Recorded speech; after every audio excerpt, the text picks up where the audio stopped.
Hey, what's up, guys? This is the Leafs Convo for Oak Ridge Ford in London, Ontario, oakridgeford.com. It is the last month of 2023, and I have tons of F-150. Come take one off my hands.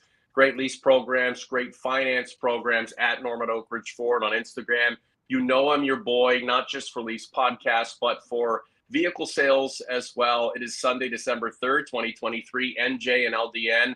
My man, MIB is in B-Low and Y.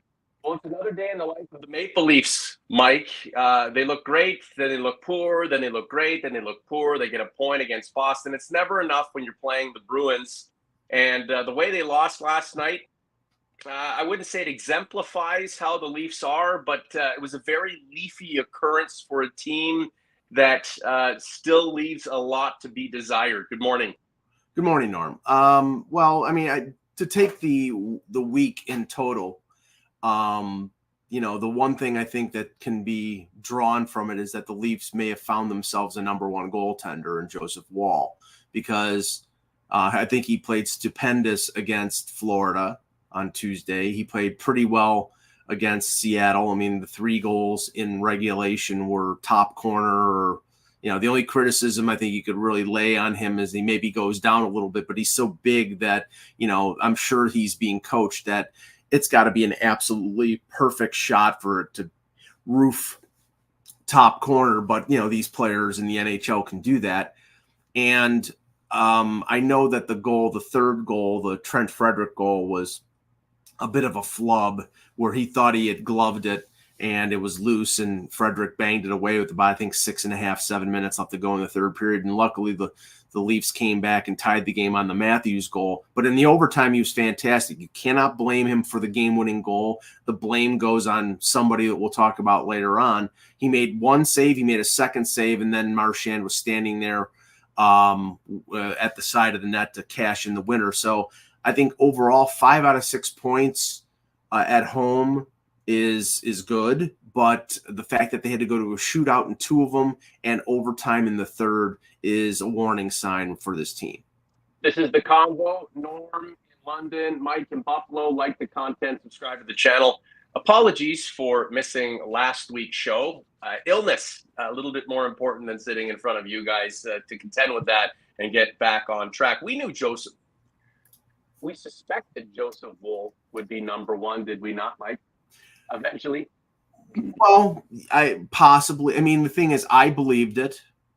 People like Elliot Friedman in the know believed it. But I think the organization sort of took the approach that we need a tandem here. We need Samsonov to be a 1A or 1B. And I still think that that's going to be needed, because I don't think they want to play Joseph Woll 50, 55, 60 games. I think they want the split to be as even as possible. But there's a belief in this organization that after the injuries that he's had over the last few years, when he started to play consistently in the American Hockey League last year and made an all-star team and put up phenomenal stats, that he had sort of crossed the Rubicon, that he had found himself and found where he was. And he's 25 years old. He's the same draft class as Austin Matthews. So it took time, but goaltenders normally take a lot more time than skaters. And I think right now you see his calm demeanor. I think, physical tools. He's a big goaltender. He seems calm in the net. I mean, there were signs there that the organization had belief in him. And, they had no choice in the playoffs last year to go to him after Samsonov got hurt. So I think right now he's somebody that they're hitching their wagon to. 14 games played for Mr. Woll, 8 wins, a 2.82 goals against average, 915 save percentage. Career-wise, that's a few ticks below his 919 save percentage. He's a 262 career goals against with a shutout, 17 wins. Looking back on the last week in a bit, Mike, he's been worked. I mean, facing 30-plus shots each night. Sure, he's looking like a number one. There was an expectation that he could fill that number one spot. Everything that's gone on in his career and the ascent to where he is right now. But with this kind of workload, I don't care if he's young. Or could we get to a position or a point where, Jesus Christ, guys, that's just a little bit too much rubber for a guy like me. It's coming from everywhere. It's relentless. It's all the time. We start rolling into March and April, and the guy's like exasperated. Well, I mean, let's just say this: no goaltender can withstand facing 38 to 40 shots a night every night. The Leafs are going to have to tighten up defensively. This right now is where this team was last November when Riley and Brody and Muzzin were lost to injury, when they were playing Giordano and Justin Hall over 25 minutes because they really had no option, and they were playing Victor Mete and Mac Hollowell and Philip Kral. I mean, right now you're playing William Lagesson close to 20 minutes on a second pairing. You're playing now. I think Connor Timmins has played well, but he's coming right off an injury, and they're playing Simon Benoit. I mean, I'd say 1/3 of this defense right now is AHL caliber, and Brad Treliving must agree with it because he was in on trying to get Nikita Zadorov from Calgary. So I mean, right now, Mike, sorry, I've been away a week and a bit. What happened there? Was it Zadorov all but a Maple Leaf? Whether obviously the free agent period, prior to that, were we not thinking that he was going to be suiting up for the blue and white, coming over via trade? What happened? Well, I mean, there were multiple teams that were interested, and part of the whole thing with Zadorov requesting a trade, he did it in Toronto. It attracted a lot of attention, and there were more than just the Leafs that he was willing to go to. The report from Elliot Friedman last night was that Brad Treliving was trying to hit a home run and trade for both Zadorov and Chris Tanev. But right now, as the Leafs are currently constructed with the status of John Klingberg up in the air. I mean, we all think he's never playing for the Leafs again, that he's going to have surgery, but they don't know that for sure. And they can't go out and make a trade for a defenseman who's making over $4 million until they know that $4 million is on LTIR. So they were needing Calgary to retain 50% of the salary to make that type of deal possible. And Calgary, the deal that they made with Vancouver, they didn't have to retain a cent. So it's not surprising the Leafs found themselves in that predicament, considering the predicament they put themselves in with the contract. Right, and that's been the issue over the last few years. And again, I go back to people are tired of hearing it, but when you're spending $40 million on 4 forwards, and then you're having to sort of whole plug and get teams to retain salary, that costs you more. Right, and when they spent $11 million on Nylander in the offseason, shit. Yeah, and then that's why I advocate against that, but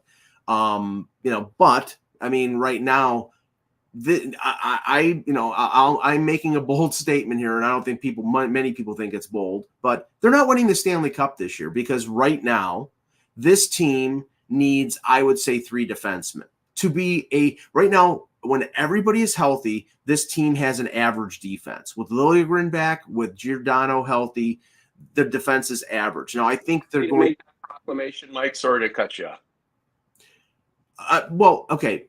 I think that maybe they can win a round depending on who they play, but I don't think their defense is good enough. Now, we know Treliving will probably try to add a defenseman before the deadline, but more than likely, it doesn't make a lot of sense for them to add a rental, right? Because I don't think they're a legitimate Stanley Cup contender this year. If they can trade for somebody who they can hold on to, like if they trade for Tanev and they negotiate a long-term extension, okay, fine. That's good. If they trade for somebody who's got term on their contract, that's fine.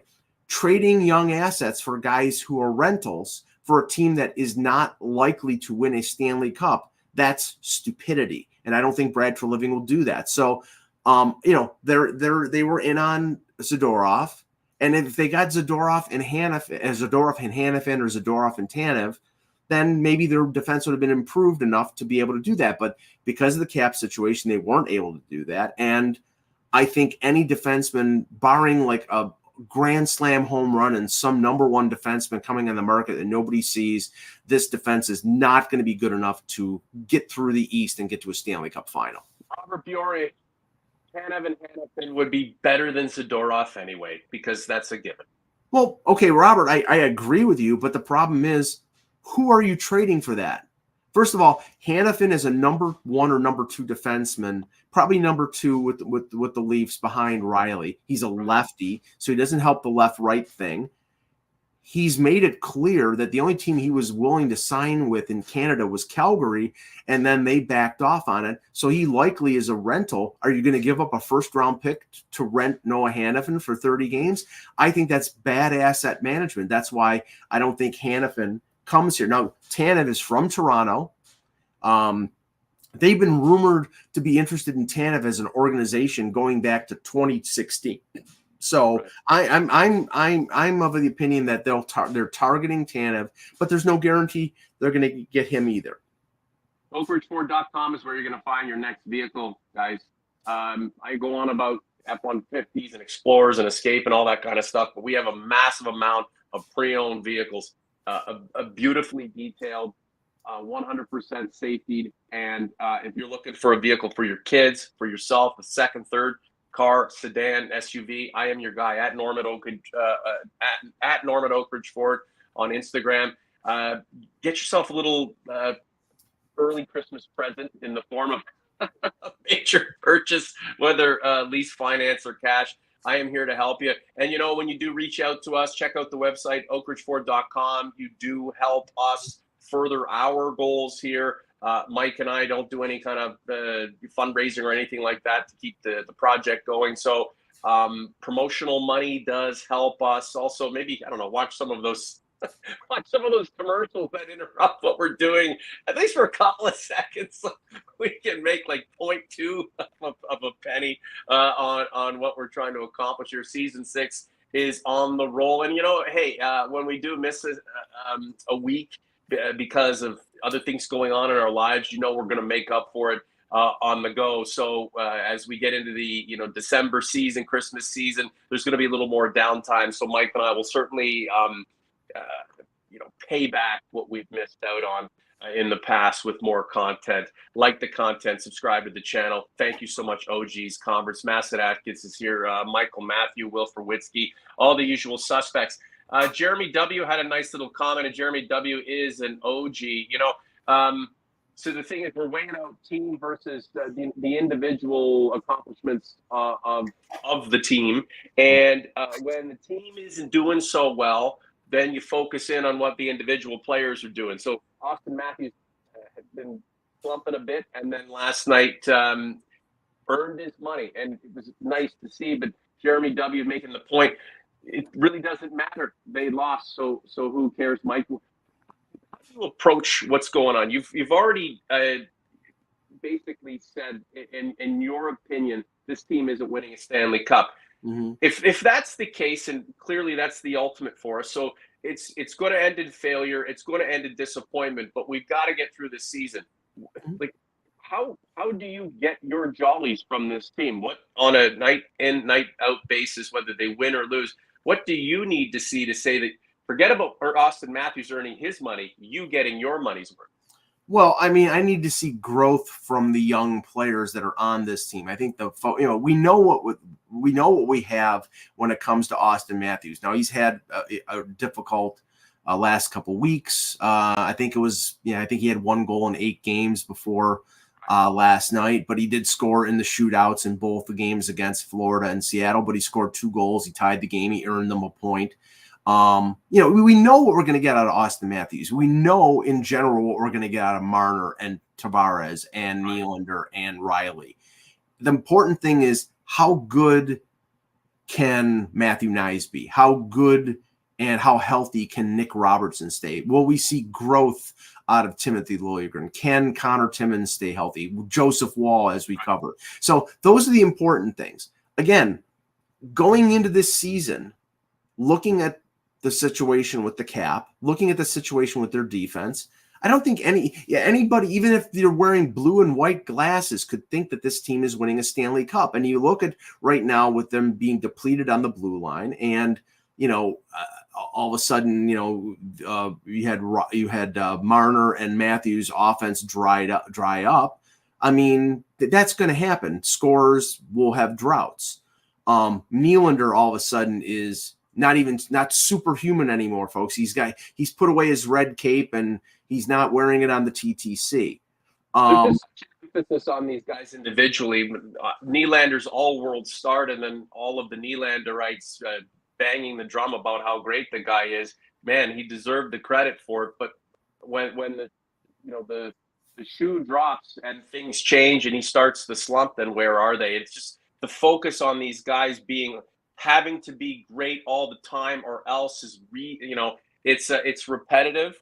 And I think it's counterproductive to be honest with you, Mike, because it's what happens with the team as a whole that really counts. And even Austin Matthews, seeing some comments, oh, he's just so streaky. The guy's one of the greatest scorers of this generation. I mean, he's a human being. He's allowed to have a slump. The thing is, he's so good, he's going to make up for it.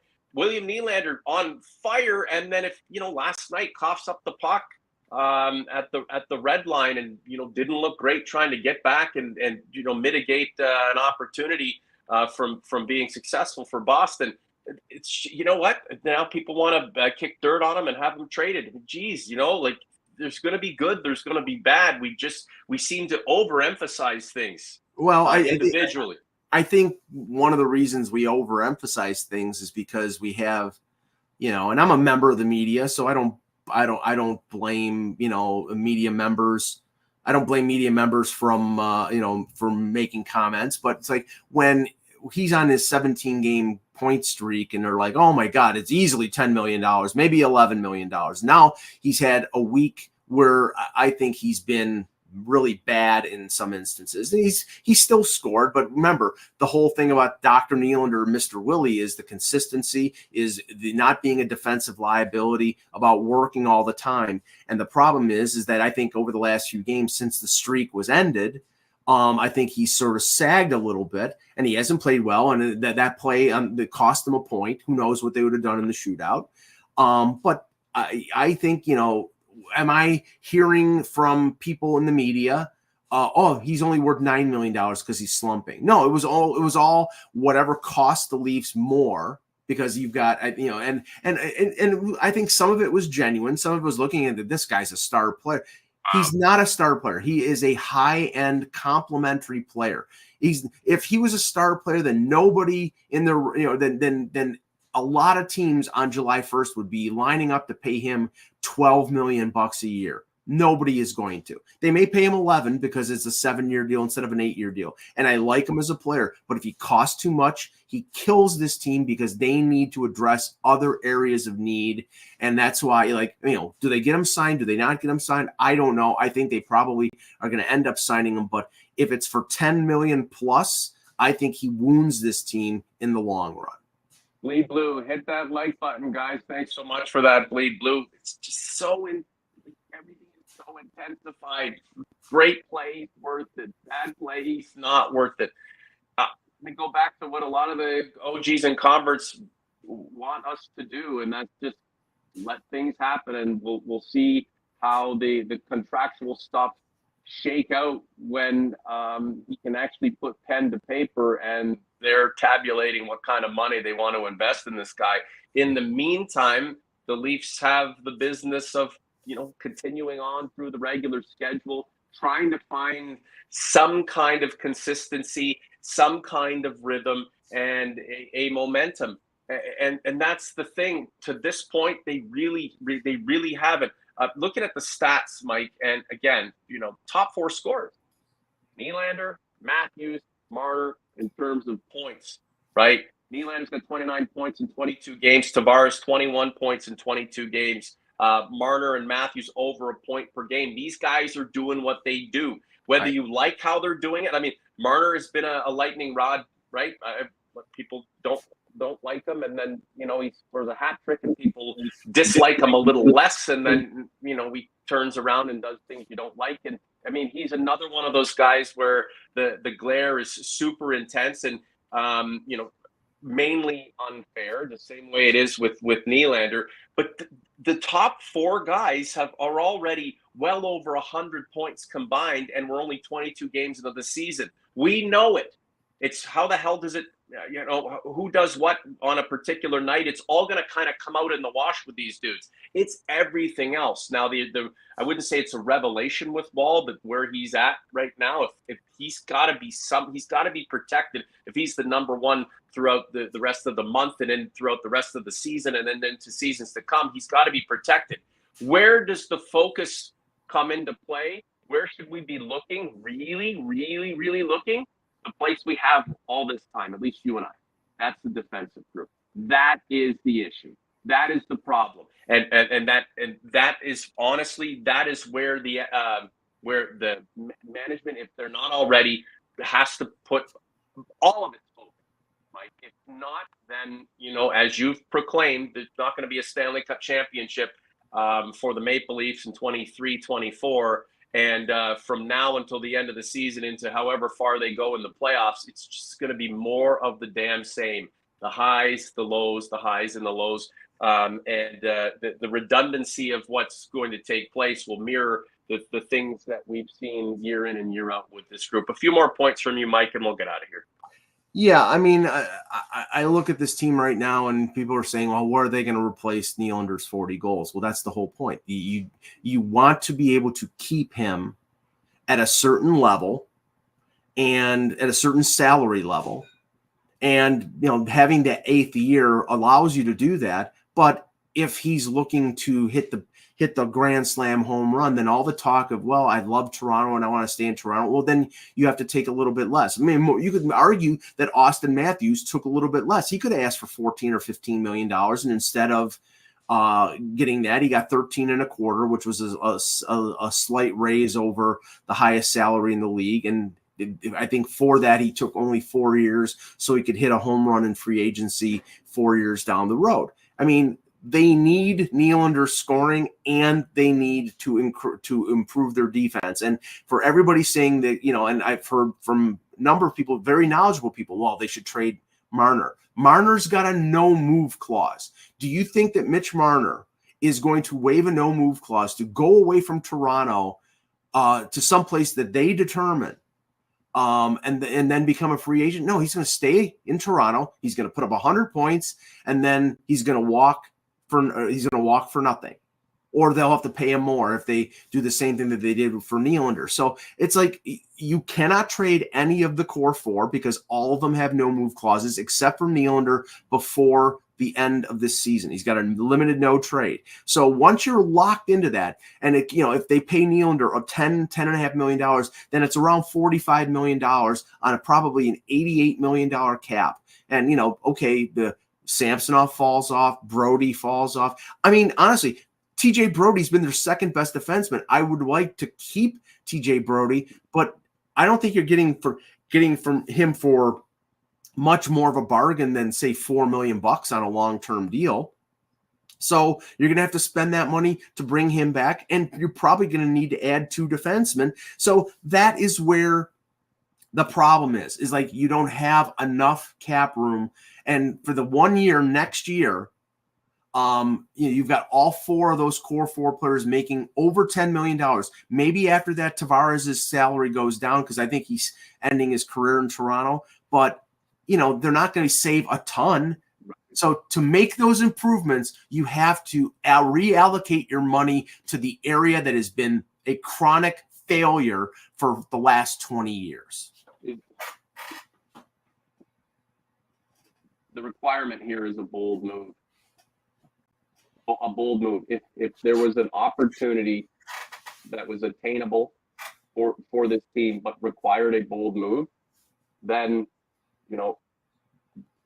does Brad for living have the stones to deal with the backlash to make that bold move? Bold moves are great, and I think this organization needs one. But making a bold move is one thing. Being able to reap the potential benefits of that bold move is another. And it's at this point right now, it's not like we can identify 1, 2, 3 players who could come in to completely change this team and the way it operates. We're just not there right now. Right? So instead, we're talking about how we're going to pay William Nylander, how we're going to ship out Mitch Marner, because we like a guy and we dislike a guy. You know, what's the result of that all going to be, right? And at this juncture, again, I talked about redundancy and repetition and repetitiveness. We're just spinning our wheels, same old stuff. We're just spinning our wheels, same old stuff. We know where the problem lies. We know what's exacerbating the problem, and here we are. Mike, what are you working on HockeyBuzz.com? What's the week shape up to be for you? Well, I mean, the Leafs do not play again until Thursday, so I'll probably be taking a look at some of the prospects in the organization, over the next few days. And there are some people who believe that if the Leafs do make a move, they'll do it during this 3 or 4 days where they're going to have a number of practices before they play. I think it's Ottawa the next game. So if there is a trade of some sort or a waiver pickup of some sort, then that'll be covered. But I'll be taking a look at some of the prospects in the organization. OGs, like the content, subscribe to the channel, interact with us on the YouTube channel community. I'll have some polls up there, and we'll post some things. And it's always nice to hear from you guys outside of this realm. The Leafs just keep on keeping on. Max Domi with his first as a Maple Leaf, Mike, which a nice little story, a nice little contributor, and again. When the team as a whole leaves things to be desired and really isn't kind of running at full peak and on full, on all cylinders, and being consistent with, a style of play that leads to success, we sink our teeth into and we put our hopes and dreams into individuals. That's why you have so many people who are just absolutely enamored with the likes of Austin Matthews and William Nylander. I like to see what's going on with Joseph Wall and his ascent. And then you have Max Domi doing little things like finally scoring Connor Timmins back. I mean, GC's certainly one to watch. And again, it really does kind of highlight what the fan base is about right now. It is I've seen in the comments people talk about the team as a bunch of individuals, and it's not that's their intention, is to kind of all be out for themselves, but the team isn't doing what we'd like to see it do, so we kind of put our emphasis and focus on what the players are doing individually. Potentially down the line, Mike, it all comes together and starts to work, and this team gives itself a chance, but that remains to be seen. If you don't have anything else to say, Mike, I'm going to shut this thing down. OG's Converse, like the content, subscribe to the channel. We'll see you soon. The Leafs Convo is out.